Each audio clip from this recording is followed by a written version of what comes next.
Kama mtazamaji, ripoti zinazonifikia studioni sasa hivi ni kwamba viongozi kadhaa wa Chadema wamekamatwa na maafisa wa usalama sasa hivi kwa makosa haya. Bonyeza alama ya like kisha bonyeza neno subscribe na alama ya kengele kabla ni kutaarifu ripoti hizi kwa kina na kwa undani zaidi. Katika hali ambayo imezidisha mvutano wa kisiasa mkoani Mwanza, jeshi la polisi mkoani Mwanza limewakamata viongozi watano wakubwa wa chama cha upinzani Chadema kwa tuhuma za kupanga kubomoa mabango ya kampeni ya wagombea wa chama tawala Chama cha Mapinduzi au CCM. Kwa mujibu wa kamanda wa polisi mkoa wa Mwanza, naibu kamishna Wilbrod Mutafungwa, viongozi hao wa Chadema walikamatwa Septemba tarehe 30 kufuatia kile mamlaka inachoeleza kuwa ni za kiintelijensia na uchunguzi wa awali. Kitendo cha polisi kuwakamata viongozi hawa wa Chadema wakuu maarufu katika kipindi hiki nyeti cha kisiasa wanaoshikiliwa ni Charles Marwa Chinchibela, mwenyekiti wa Chadema wilaya ya Nyamagana, Mako Matubuzi Christian, mwenyekiti wa umoja wa vijana wa Chadema Bavicha Nyamagana, Enoch Sanganya, mwenyekiti wa Chadema kata ya Igogo, Salom Saif, katibu wa Chadema kata ya Mabatini, na Dionise Edward, mwenyekiti wa Bavicha kata ya Igoma. Uamuzi wa polisi kuwakamata viongozi wa Chadema umeibua hisia kubwa kutoka kwa wanachama wa chama hicho cha upinzani ambao wengi wao wanadai kuwa hatua hiyo ni ya kisiasa, hasa kutokana na kukithiri kwa msimu wa kampeni za uchaguzi unaoendelea hivi sasa nchini. Kamanda wa polisi Mutafungwa alisema uchunguzi unaendelea ili kubaini mazingira kamili ya tukio la uharibifu wa vifaa vya kampeni za CCM. Alisisitiza kwa kukamatwa kwa viongozi wa Chadema kunatokana na ushahidi wa awali unaoonyesha kuwa huenda walishiriki kuratibu au kuwezesha vitendo vinavyohusika. Kukamatwa kwa maofisa hao wa Chadema kumezidisha wasiwasi juu ya anga ya kisiasa nchini, hususan dhana ya matumizi ya vyombo vya sheria katika kusimamia ushindani wa kisiasa. Kitendo cha polisi kuwakamata viongozi wa Chadema kinafuatiliwa kwa karibu na waangalizi wa haki za binadamu mitandaoni na wachambuzi wa masuala ya kisiasa wanaotaka kuwepo kwa uwazi na taratibu za kisheria. Wakati uchunguzi ukiendelea, polisi wameweka wazi kuwa mtu yoyote anayetaka kuweka dhamana au kuwadhamini viongozi wa Chadema ambao wamekamatwa ni lazima afanye hivyo kwa njia sahihi za kisheria, hasa wale wanaokusudia kuwasaidia wanachama wa upinzani wanaoshikiliwa wanatakiwa kuripoti katika ofisi ya mkuu wa upelelezi wa makosa ya jinai mkoani ili kufanyiwa taratibu zinazohitajika. Jeshi la polisi limeendelea kushikilia kuwa vitendo vyao vinazingatia sheria na kwamba kukamatwa kwa viongozi wa Chadema ni hatua ya kuzuia yenye lengo la kulinda amani na utulivu katika kipindi hiki cha uchaguzi. Mamlaka zimesisitiza umuhimu wa kudumisha usalama wa umma na uadilifu wa mali wakati wa kampeni.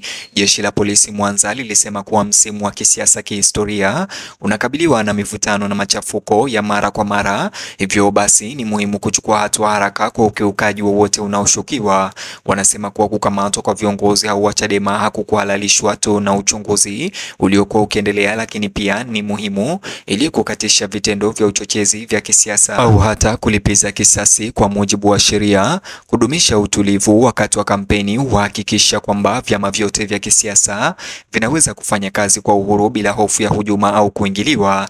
Taarifa za kukamatwa kwa watu hao wa Chadema zimezua hisia tofauti kwa wananchi na wadau wa siasa jijini Mwanza, wakati baadhi ya wakazi na wafuasi wa chama tawala wakiwapongeza polisi kwa kuchukua hatua madhubuti. Wengine hasa wafuasi wa Chadema wameeleza wasiwasi wao mkubwa kwa wengi wa vyama vya upinzani. Kitendo cha polisi kuwakamata viongozi wa Chadema wakati wa kampeni kinaonekana kuwa ni mbinu ya vitisho iliyopangwa kudhoofisha uwepo wa upinzani na ari ya wananchi. Majukwaa ya mitandao ya kijamii yamekuwa uwanja wa mapambano ya maoni na hashtagi zinazounga mkono au kulaani kukamatwa kwa watu hao wa Chadema kukivuma kote nchini katika mitandao ya kijamii. Katika kukabiliana na kamata hiyo, wafuasi wa Chadema mkoa wa Mwanza wamewataka wanachama na watulivu wao na kuepuka vitendo vinavyoweza kuzidisha hali hiyo. Wamesisitiza umuhimu wa kuruhusu michakato ya kisheria kuchukua mkondo wao na kuepuka makabiliano yoyote na vyombo vya sheria. Hata hivyo, pamoja na wito huo wa amani, bado wengi wanaona kukamatwa kwa viongozi wa Chadema kama kielelezo cha changamoto pana zinazovikabili vyama vyama vya upinzani Tanzania pia inatumika kama ukumbusho dhabiti wa hisia za kisiasa zinazoendelea kufafanua mizunguko ya uchaguzi nchini.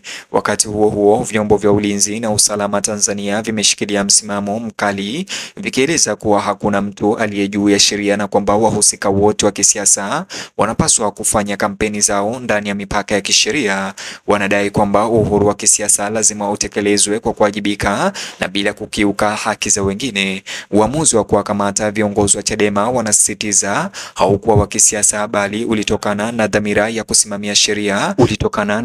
kusimamia sheria kwa haki na udhabiti. Hadithi hii au simulizi hii, hata hivyo, inaendelea kupingwa na viongozi wa upinzani na watendaji wa mashirika ya kiraia ambao wanaamini kuwa wakati na malengo ya kukamatwa yanaashiria kuingiliwa kwa kisiasa kwa upinzani. Wachanganuzi wa sheria wameeleza kuwa kufunguliwa mashtaka kwa watu binafsi katika mazingira yanayoshtakiwa kisiasa kunahitaji tahadhari ya ziada ili kuepuka kudhoofisha imani ya umma katika mchakato wa mahakama. Wanasema kuwa ingawa sheria na utaratibu lazima udumishwe, ni muhimu vile kwamba haki ichukuliwe kama isiyo na upendeleo. Katika suala hili, kukamatwa kwa viongozi wakuu wa Chadema kunakuwa zaidi ya suala la kisheria, inakuwa ni mtihani tosha wa haki ya utekelezaji wa sheria wakati wa msimu wa uchaguzi wenye mvutano mkali. Mwenendo wa polisi wa Mwanza na uwazi wa upelelezi utakuwa chini ya uangalizi wa karibu kutoka kwa waangalizi wa ndani na nje ya nchi. Kukamatwa kwa viongozi wa Chadema leo pia kumezua wasiwasi miongoni mwa mashirika ya kutetea haki za binadamu ambayo mengi yanafuatilia kwa makini karibu hali ilivyo. Makundi hayo yamesisitiza kuwa wafungwa wote wa Chadema lazima watibiwe kwa kuzingatia viwango vya kitaifa na kimataifa vya haki za binadamu. Wanatoa wito kwa mamlaka za Tanzania kuhakikisha kuwa watu waliokamatwa wanapewa nafasi ya kuwakilishwa kisheria, wasidhulumiwe na kesi zao zinashughulikiwa haraka. Kitendo cha polisi kuwakamata viongozi wa Chadema katika mazingira ya sasa, kwa maoni yao, kina uwezekano wa kuweka historia ya jinsi upinzani unavyodhibitiwa katika mazingira ya kisiasa ya Tanzania. Wakati polisi wanaendelea na uchunguzi wao kuhusiana na kesi hii, joto la kisiasa la mkoa bado iko juu. Wengi wanahofia kwamba matukio kama haya yanaweza kuzua mzunguko wa lawama na kulipiza kisasi, jambo linaloweza kudhoofisha amani ambayo Tanzania imekuwa ikijivunia kwa muda mrefu. Ndiyo maana suala la kukamatwa kwa viongozi wa Chadema ni lazima lishughulikiwe kwa uangalifu, weledi na kufuata sheria. Mtazamo wowote wa upendeleo au haki ya kuchagua unaweza kuchochea mivutano zaidi na kuharibu juhudi za kudumisha uchaguzi wa amani na wa kuaminika. Wakati huo huo, wanasiasa kutoka nyanja mbalimbali nchini wanahimiza kukatisha tamaa matamshi ya uchochezi na kuzingatia kampeni zinazoegemea masuala muhimu. Wadadisi wa mambo wanashauri kuwa kukamatwa kwa viongozi wa Chadema bila kujali matokeo ya mwisho ya kisheria kunapaswa kuwa mwamko wa ukomavu wa kisiasa. Mtazamaji, ni juze maoni yako upande wa comment tukimalizia video hii. Vile like na usubscribe, alafu bonyeza kibox hicho kwenye screen yako, kitakuelekeza katika taarifa zetu zaidi.